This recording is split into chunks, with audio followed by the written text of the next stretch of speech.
આવો સરસ કાર્યક્રમ ઘણો આનંદ કર્યો. હજી પણ આટલી બધી સંખ્યામાં બેઠા છો.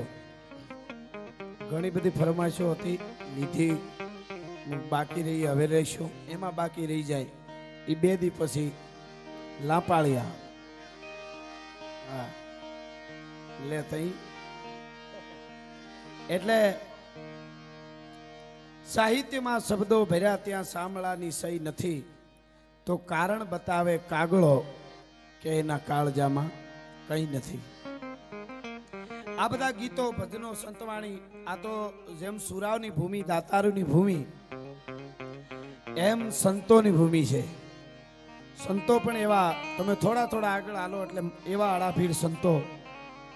પણ હમણાં તાજેતરમાં જ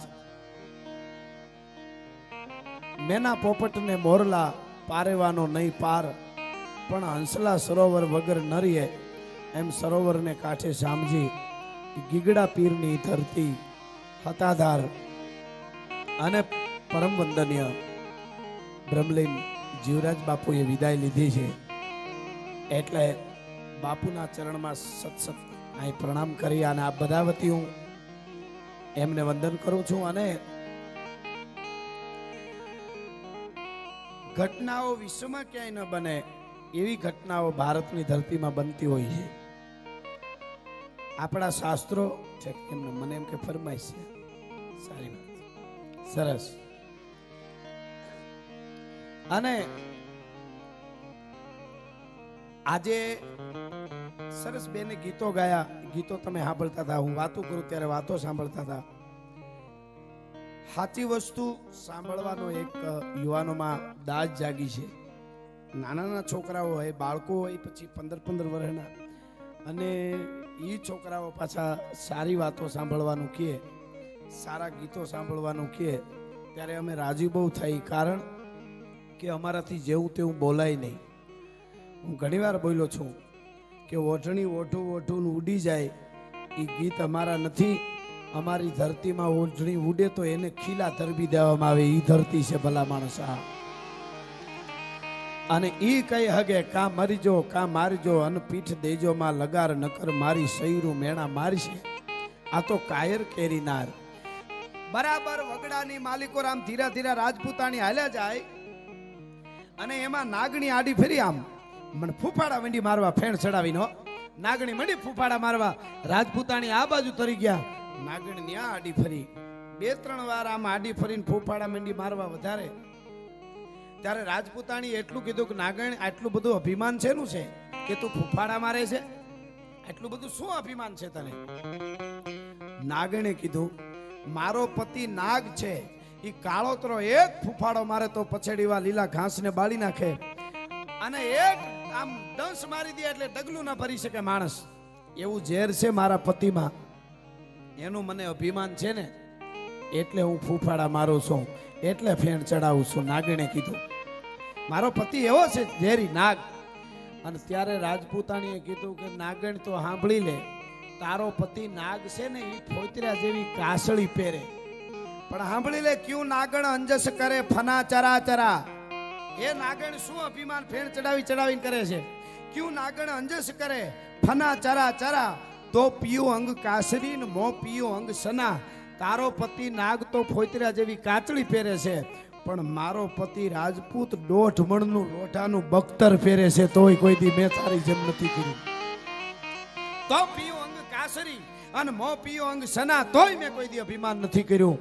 ઈ જે વાત છે. અને ઈ જ્યારે જન્મ આપે ત્યારે ભગત બાપુને કેવું પડે કે નિજ સુત સોતે બાલ પાલને મેં રઘુનાથ के गायन गावती थी. निज सुत सोते बाल पालने में रघुनाथ के गायन गावती थी. कहीं ज्ञान गीता हम गावती थी, भाई बोध का साव भुलावती थी. तलवार धरी कर सूझने कारण भाव का पाठ पढ़ावती थी.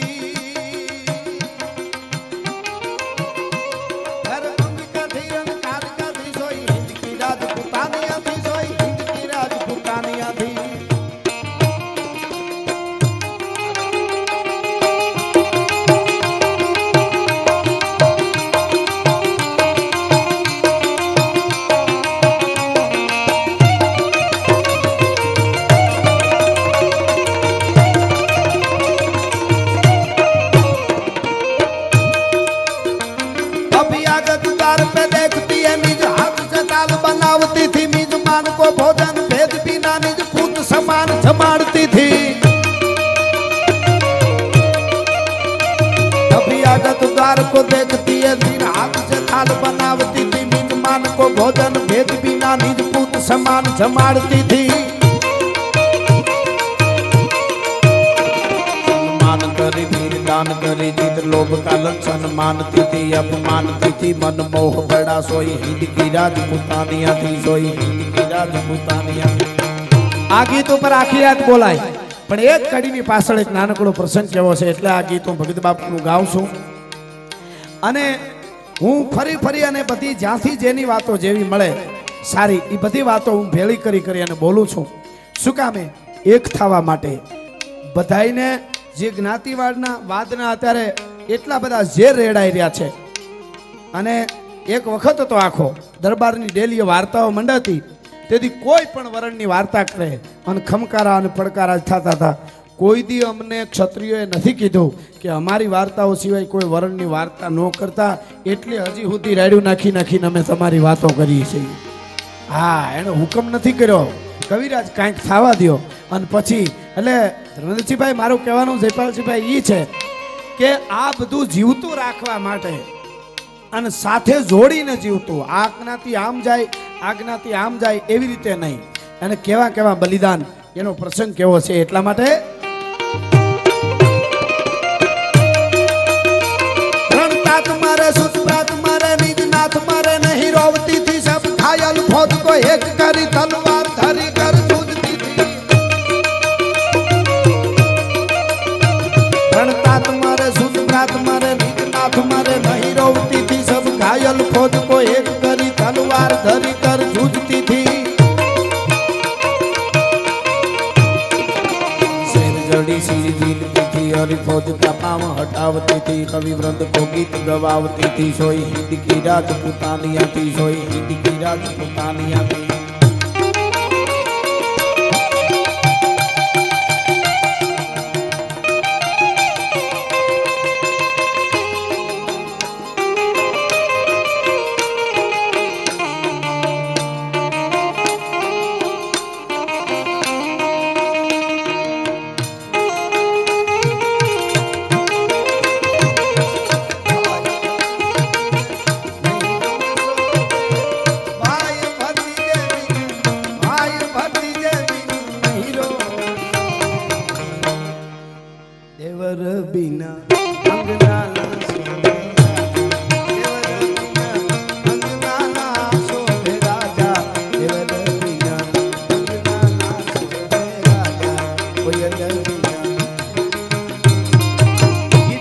પણ એક કડી સાંભળજો અને એનો પ્રસંગ હવારનો પોરન બરાબર ઉદયાચળના ઓરડેથી નારાયણે કોર કાઢી સલંબર યુવરાજ જાગ્યા નથી પરિણામે 6-7 દિવસ થયા છે બરાબર। રાજપૂતાણી વેલા જાગી સ્નાન કરી અને બરાબર વિચાર કરે છે કે હવે દરબારને જઈને જગાડું રાજપૂતને। એમાં એક સંદેશાવાહક યુવાન આવ્યો આવીને કીધું ક્યાં છે મારો મિત્ર અને કે હમણાં બોલાવું જગાડ્યું હમણાં હુતા છે। રાજપૂતને જઈને ઉઠાડ્યા ને એટલું કીધું કે તમારે ઉદયપુરથી સંદેશો આવ્યો છે અને સંદેશાવાહક ઊભા છે તમે જાગો। દરબાર ઊભો થયો રાજપૂત ઊભો થયો રાજપૂતાણીને એટલું કીધું કે તમે જાઓ હું એને મળી લઈશ। અને બરાબર રાજપૂતાણી આમ બોરડે જાય અને અહીંયા યુવાન ઊભો થયો અને જોયું તો પોતાનો ખાસ મિત્ર છે। હેડીના મિત્ર બે મળ્યા બથ ભરી અને રાજી થઈ ગયા કે તું કેમ આવ્યો હટાણના પોરમાં। આખી ઘટનાની વાત કરી। દિલ્હીના બાદશાહની જાન દિલ્હીથી નીકળી ગઈ છે ચારુમતીને પરણવા માટે રૂપગઢમાં અને ચારુમતી રાજપૂતાણી છે એને પરણવા દિલ્હીના બાદશાહની જાન નીકળી ગઈ છે અને એ ચારુમતીએ 20-22 વર્ષની રાજપૂતાણીએ કન્યાએ ઉદયપુર મહારાજ રાજસિંહજીને સંદેશો કાગળ લખ્યો છે કે દિલ્હીનો બાદશાહ આવે ને હું એને પરણીને ન્યા જાઉં ને એ બને નહીં પણ રાજપૂત હજી કોઈ રાજપૂતાઈ જીવતી હોય તો જાડી જાન જોડી અને મને પરણવા માટે આવો. અને તેદી ચારુમતીની ઉંમર 22 વર્ષની ઉંમર હતી અને રાણા રાજસિંહની ઉંમર 60ની આસપાસ હતી, 60 વર્ષની આસપાસ. પણ એને ઠેકાણું દેખાણું એટલે એને કાગળ લખ્યો હતો. અને એ આખી વાત કોણ અહીંયા સલંબરમાં કરે છે? યુવાન રાજપૂતના લગ્ન હજી 7 દી થયા છે. એને જગાડ્યો રાજપૂતાણીને. એને ઓલો એનો મિત્ર આવીને સંદેશો લઈને આવ્યો છે કે તો મારે શું કરવાનું? આ રાજપૂતે કીધું કે દિલ્હીના બાદશાહની જાન દિલ્હીથી રૂપગઢ આવે, ઈ જાનને તારે રોકવાની છે. ક્યાં સુધી? કે રાણા રાજસિંહ ચારુમતીને હારે ફેરા ફરી મંગળવર્તી પરણી અને પાછા વયા જાય જાન, ત્યાં સુધી દિલ્હીના બાદશાહની જાનને યુદ્ધ કરી અને રોકવાની છે. આટલી જ્યાં વાત કરી, પણ ઘડીક પહેલા પૂર્ણ શૃંગારમાં રાજપૂત હતો, 20-22 વર્ષનો રાજપૂત. ફરક મુસળિયું થવા મંડાણી. ફરકાંત ભૂત થરકાંત આંગ ઉર રોમ રોમ ઉલટે ઉમંગ. મોટાનો શેરો ફરી ગયો, બરાબર લાલ સટક જેવી આંખો મંડી થવા અને આડો ધોબો હા ના કાળજાનું લોહી રેડ્યું એવી આંખો મંડી થવા. હો ભાઈ. અને ભટંકત ક્રોધ જુરે તે કાલ યટંકત એક ને એક ચાલ. એમાં ઓલા સંતજાવા કે કીધું તો હવે હું જાઉં છું, તમે જલ્દી આવજો. કે હા. અને કેસરિયા વાઘા ધારણ કરીને રાજપૂત બરાબર તૈયાર થયો સલંબરમાં. આવતે દી રાજપૂતાણીને એમ કે રાજપૂત જાગ્યા કે નહીં દરબાર? એટલે પાછા જોવા માટે આવ્યા. કે છે ઇતિહાસકારો 16 થી 17 વર્ષની ઉંમર હતી સહલબાઈની, આ રાજપૂતાણીની. અને એમાં આવીને જોયું, જ્યાં આવીને જોવે ત્યાં તો કેસરિયા વાઘા ધારણ ઘડીક પહેલા શૃંગારમાં જે રાજપૂત હતો એ બરાબર વીર રસમાં આવી ગયો છે. ફરક મૂછું થાય છે. એટલે આવી અને ધીરેક દઈને થોડાક હોઠ મરકાવી અને 16-17 વર્ષના રાજપૂતાની આમ રાજપૂતને સામું જોઈને એટલું કીધું, દરબાર કહા ચાલે સ્વામીનાથ? એટલી વારમાં ક્યાં ઉપડ્યા તમે? આ ઉઠ્યા ફેળા જાગ્યા ફેળા સવારના પોરમાં. લગ્નને 7 જ દી થયા છે. શું બલિદાનો આ બધાય દાટી દેવામાં આવે છે. અને ફલાણો મહાન ને ફલાણો ચોક ને ફલાણો મહાન. તો અમારું બધાયનું ક્યાં જાહે? એટલે અમે રાયડું નાખી છીએ. આ ઘટનાઓ જેવી તેવી નથી.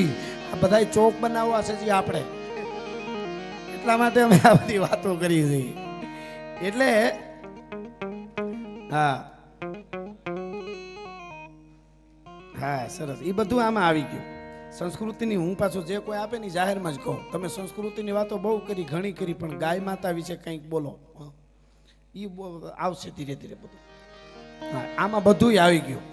આવું સાંભળ્યું હોય ને એ કોઈ આવી બધી વાતો સાંભળીને અહીંથી નીકળે અને પછી કોઈ ગાય લઈને જતા સાંભળે, મારી આ વાતો નથી કીધી, કઈ પૂછવા રહીએ કે રાજભાઈ ગાયનું નથી કીધું, પૂછે ખબર જ. આમાં બધું આવી જાય.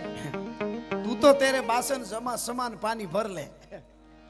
હા જરૂરી છે બહુ. હા આમાં કેટલા યુવાનો ગાયો માતાજી માટે, અમારો સંદીપદાન ગઢવી રાતની દિવસ ગાયો માટે ભાવનગર બાજુ એ છે, આપનું ગૌરવ છે, સમગ્ર દેશનું ગૌરવ કહેવાય, પણ આ પરંગણાનું તો છે જ.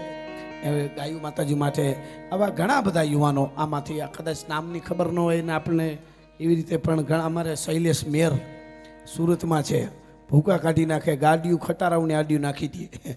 જેવી તેવી વાત નથી, વાતો કરવી હેલી છે. અમારા સંદીપદાનભાઈ કહેવાનો મારો અર્થ, મૂળ વાત ઉપર આવું. 7 દિવસ ત્યાં પરણીને આવેલી રાજપૂતાણી કહા ચાલે સ્વામીનાથ મરકતા ઓઠે બોલ્યા અને આખી વાત કરી કે એક રાજપૂતાણીની, ભારતની એક સ્ત્રીની ઇજ્જત બચાવવા માટે રાણા રાજસિંહ જાય છે ઉદયપુરથી પરણવા. આમથી દિલ્હીના બાદશાહની જાન આવે છે, એક જ કન્યાને પરણવા. અહીંથી રાણા રાજસિંહની જાન જાય છે અને દિલ્હીના બાદશાહની જાનને રોકવા માટે મને કીધું છે અને હું જાઉં છું. ઘડીક પહેલા શૃંગારમાં રાજપૂતાણી હતી, એનો કલર રંગ મીંડો ફરવા ભાઈઓ. અને ચોટીલાના ડુંગરેથી ચંડમુંડને રોળવા માટે ચામુંડા ઉતરી હોય ને એવું રૂપ દેખાવા મંડાણું ભાઈ સહલબાઈનું. તેથી હાડી રાણીનું રાજપૂતાણીનો. શાબાશ રાજપૂત શાબાશ. મોજના તોરા છૂટી ગયા. અને ઉભા રહેજો, આવું છું. અને આરતીની થાળી લઈને આવે અને કે છે જાઓ ફતેહ કરજો. અને એમાં બરાબર હથિયાર સજ્જ કરી બખ્તરની કડીયું ભીડી અને નીકળ્યો યુવાન. નીકળતા ઘોડા ઉપર બેહી અને એટલું કીધું, રાજપૂતાણી તમારું ધ્યાન રાખજો, હવે હું પાછો આવું ન આવું નક્કી નથી. હા મને ખબર છે મારા ધર્મની, તમે તમારો ધર્મ સંભાળો. નીકળી ગયો. વળી ડેલીએથી પાછો વળ્યો ઘોડો. રાજપૂતાણી હું પાછો આવું ન આવું, આપણે લગ્નને 7 જ દિવસ થયા છે, માટે સંભાળજો, ધ્યાન રાખજો કે મારા ધર્મરો મુझ પતો હે, તું થારો ધંબર સંભાળશા, થારો ધર્મ સંભાળશા. मैं जैसल मेरी भटिया अणरी दो बातारी अचरज, बेटो रण जूजी मरे ने बेटी काट सणंत. मारा धर्म ने मने खबर छे, तमे तमारो धर्म संभाळो. નીકળી ગયો. ત્રીજી વાર ઘોડો પાછો વળ્યો. આવ્યા એટલે રાજપૂતાણી તો ઓરડામાં વહી ગયા હતા. દાસી ટોડલા પાસે ઉભેલી, એને કીધું ક્યાં ગયા ઠકરાણા? તો કીધું ઓરડામાં વહી ગયા. એમને કહ્યો ને અમારે પરિણાને 7 દિવસ થયા છે, કંઈક નિશાની આપે તો યુદ્ધમાં મને લડવાની મજા આવે. એમની કંઈક યાદની નિશાની આપે. નિશાની કોને અપાય, નિશાની કોને કહેવાય? દાસી આવીને કીધું, દાદ દરબાર આવ્યા પાછા, તમારી કંઈક નિશાની માગે. હે કે તમારી નિશાની માગે? એમ તો કે હા.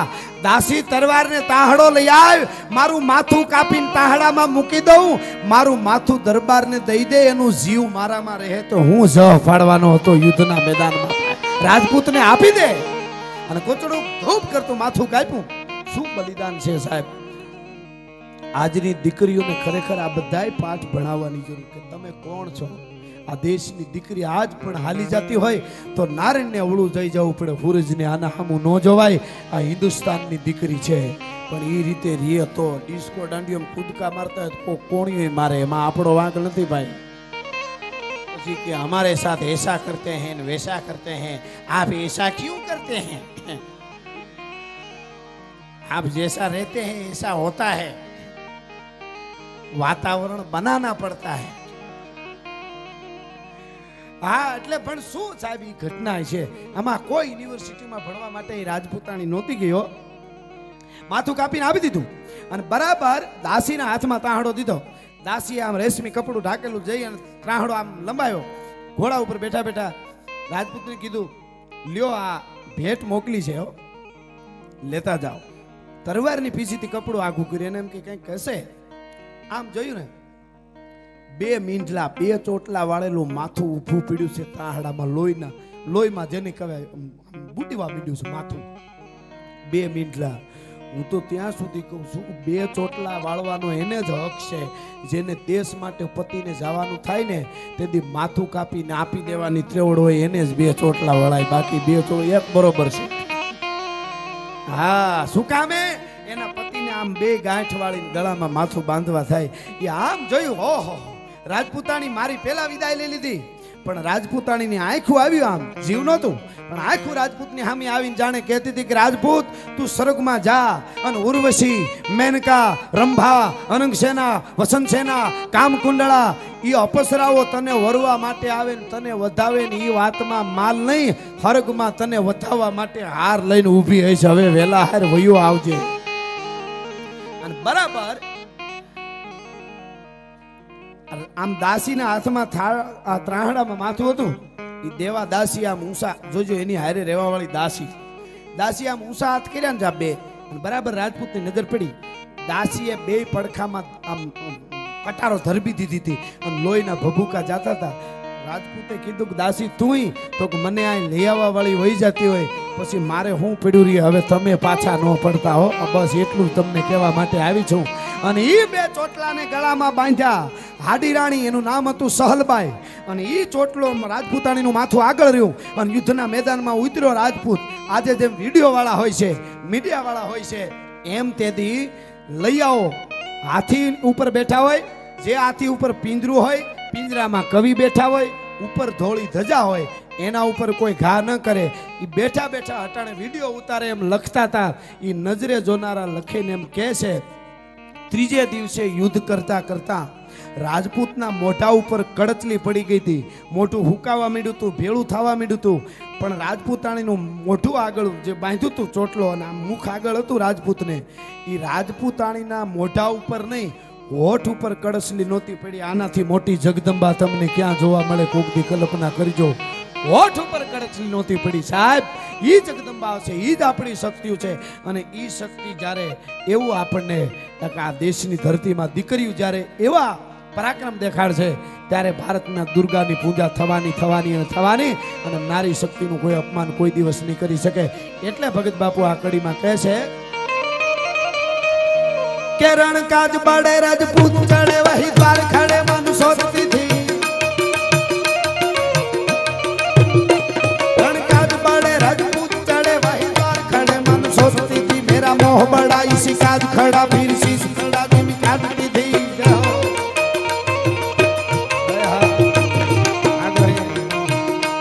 रणकाज बड़े राजपूत चढ़े वही द्वार खड़े मन सोचती थी मेरा मोह बड़ा इसी काज खड़ा फिर शीश खड़ा दिन काटती थी.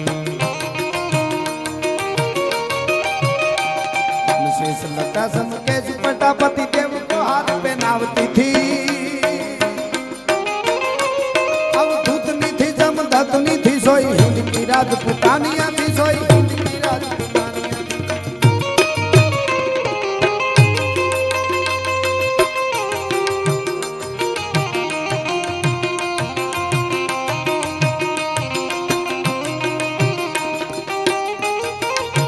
अरे हाँ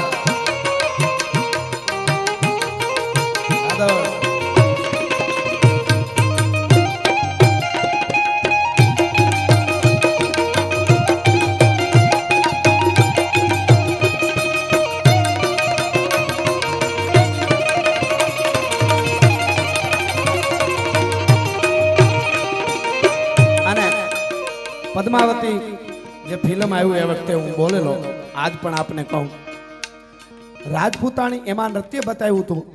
ઘણા એમ કહેતા હતા કે તમે વિરોધ શેનો કરો છો. હા પણ એમાં નૃત્ય કરે એવું બતાવ્યું હતું. ભગત બાપુ પદ્મશ્રી જેને પદ્મશ્રી મળેલો ભારત સરકારે આપેલો એ ભગત બાપુ આ ગીત લખે છે. એમાં પુરાવો છે કે ક્ષત્રિયાણી નાચે તો નહીં પણ ક્ષત્રિયાણી નાચ જોવા માટે પણ કોઈ દી નથી ગયા. કડી સાક્ષી પૂરે છે. સાંભળજો, નૃત્ય જોયું, રાજા મહારાજાઓએ નૃત્ય જોયું હશે, ક્ષત્રિયાણી કોઈ દી નૃત્યનો પ્રોગ્રામ નથી જોયો. હું નથી કહેતો, આ પદ્મશ્રી ભારત સરકારે આપ્યું એ ભગત બાપુ કે સાંભળો. रंग मेल में बानिया बोत रहे एक बोल सुने नहीं बानिया का. दरबार में गुनी का नाच नचे नहीं तान देखे गुन कानिया का. दरबार में गुनी का नाच नचे नहीं तान देखे गुन कानिया का. અને હે ભારત વર્ષની દીકરીઓ, જેને ભારત સરકારે સાંભળો, હું નથી કહેતો, જેને ભારત સરકારે પદ્મશ્રી આપ્યો, नेहरू જેને સાંભળતા, इंदिराबेन गांधीए कीधु तू ये काग काग नहीं है, काग तो मेरा बाप है. એવું દિલ્હીમાં ભગત બાપુ બોલેલા. કવિ કાગ મજાદરનો ચારણ એની હું વાત કરું. એણે એમ કીધું કે હે ભારત વર્ષની દીકરીઓ, તમારે ઉજળું જીવન જીવવું હોય, તમારે દુર્ગા તરીકે પૂજાવવું હોય તો રાજપૂતાણીની પાસેથી જીવન શીખો. એ ભગત બાપુએ કીધું, એ કહું છું, હું નથી કહેતો. સાંભળો આમાં. नार प्रजा मिली पावन में नहीं पाव पे सारा इठानिया का. जग जिनका जीवन पाठ पढ़े सोई जीवन राजपूतानिया का. जग जिनका जीवन पाठ पढ़े सोई जीवन राजपूतानिया का.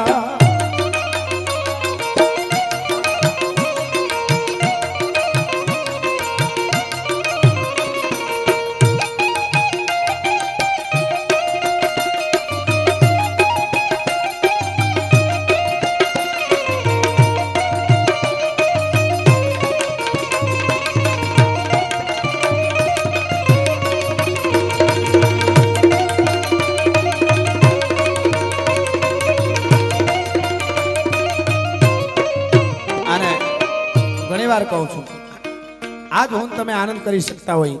18 વર્ષની કોઈ દીકરી આ પ્રોગ્રામમાં બેઠી હોય, એને એમ થાય કે હવે મારે ઘરે વયું જવું, તો એકલી જઈ શકે ગમે ત્યારે. તો તમે એમ માનો છો કે દેશ આઝાદ થઈ ગયો એટલે જઈ શકે છે? ભલે આઝાદ થઈ ગયો, સાચી વાત છે, પણ આજ પણ મારા તમારા દેશના યુવાનો હામી છાતીએ ગોળીઓ ખાઈ અને કાયમ લાંસુ આવે છે ને, એનું બલિદાન છે. એટલા માટે હું તમે આનંદ કરી છે, એમને નથી થતો. હા, હજી પણ હોકારા દીએ જેના હોમાઈ ગયેલા હાડ, એથી સૌ જન રાખીને સાડ તારી પૂજા કરે છે પાળિયા. એમ બહુ બલિદાનો એવો એક વીર મરદ બરડાનો મેરલાડો મને થોડી યાદી મને ફરમાઈશ આવી એટલા માટે પોતાનો જન્મ તો આફ્રિકામાં નાયરોબીમાં હતો પણ એના બાપાએ ભારતના એની પાસે બહુ સંપત્તિ હતી પણ ભારતની સંસ્કૃતિ ન વહી જાય અને પેઢી બધી અહીંનું ભૂલી ન જાય એટલે એને ઇન્દોર ભણવા માટે અહીંયા મોકલ્યો અને પછી રાજકોટ રાજકુમાર કોલેજમાં પણ એ ભણ્યો અને બરાબર 16-17 વર્ષની એની ઉંમર થઈ તરવરિયો મેરલાડો અને રજા જ્યારે મળી એ રજા લઈ વેકેશન કે પડ્યું છે ત્યારે એ બરડાની માલિકોર આવ્યો મોઢવાડામાં અને પોતાની માને રૂડી માને એમ કહેતો તો માં મારે મિલિટરીમાં જવું છે મારે ફોજમાં જવું છે અને એ વખતે માએ કીધું અરે બેટા તારે આપણે ઘણી સંપત્તિ છે બધું સાચી વાત તો કે આપણે યુદ્ધના મેદાનમાં આપણા બાપ દાદાઓ યુદ્ધ કરતા યુદ્ધના મેદાનમાં લડતા હવે દેશ આઝાદ થઈ ગયો હવે યુદ્ધની કાંઈ જરૂર નથી અહીંયા કોઈ સામું બધાય નહીં અંદરો અંદર કાંઈ યુદ્ધ કરાય નહીં પણ એકવાર માં મને ફોજમાં ભરતી કરાવી દે એના બાપને કે એના મોટા બાપુ હામત મોટાને કહે છે મોટા બાપુ મને એકવાર મારા બાપુને કરશન બાપાને કયો કે મને ફોજમાં ભરતી કરાવે અને હિમાળે હું ઊભો હું અને પછી પાકિસ્તાન કે સીનાઓ અવળી નજર કરવા માટે આવે તો દુશ્મનોના ડોળા ખેંચી લેવાની મને અંદરથી આજ દાજ જાગી છે મારે ફોજમાં ભરતી થવું છે મારે દુશ્મનોના ડોળા ખેંચી નો ખેંચે તો નાગાજણ સિસોદિયો નહીં 15-17 વર્ષની ઉંમરમાં અને પછી આખો એની ભરતી થઈ તૈયારી થઈ વાત બધી જબરી છે અને ઈ જે તરવરીયો યુવાન જ્યારે સામના મોરસામાં હતો અને ટીકા ખાન આહિયા ખાનના હુકમથી ટીકા ખાન 50,000 નું સેન લઈ અને બાંગ્લા માથે ત્રાટકો બાંગ્લાદેશ માથે ત્રાટકો અને કત્લેઆમ કર્યું 30,000 માણસોને મારી નાખ્યા હજારો માણસોનું કત્લેઆમ કરી નાખ્યું અને માર્યા પછી બેનું દીકરીની ઇજ્જત લૂંટી એમ કહે છે કે એક ટોળું જુવારના ઓઘાના ખેતરમાં એક 50 બાયુનું ટોળું હતાણેલું અને એમાં એક બેનનો 6-7 મહિનાનો દીકરો એકનો એક ખોળામાં હતો અને ઈ પાકિસ્તાની ફોજ ત્યાંથી નીકળી બધા હતાણા હતા નકર ઇજ્જત લૂંટે કટકા કરીને મારી નાખે અને ઈ વખતે ઈ છોકરાએ ઉહુકારો કર્યો બાઈને ખબર પડી મારો છોકરો જો ઉહુકારો કરીને રોવા માંડશે એટલે આ 50-50 સ્ત્રીઓની ઇજ્જત નહીં બચે એના કરતા મારો એક દીકરાનું બલિદાન દઈ દઉં હગી જનેતા પૈપાન કરાવતી હતી અને ટીકા ખાન નીકળ્યો સાહેબ પૈપાન કરાવતી જનેતાને એમાં છોકરું રોવા માંડ્યું એ રોતાની હારે મોઢા માથેથી આમ મોઢું પકડી એકના એક દીકરાનું અને ગળું પકડી ગળું દબાવીને ઓર મરડી અને માએ દીકરાને મારી નાખ્યો તો 50 સ્ત્રીઓની ઇજ્જત બચાવવા માટે આવી ટીકા ખાનની જેને કહેવાય વાયડાઈને ઈ એને ધમરોળી બાંગ્લાના હજારો માણસોને મારી અને મદમાં આવી ગયો કે હવે તો હિન્દુસ્તાનને ધમરોળી નાખું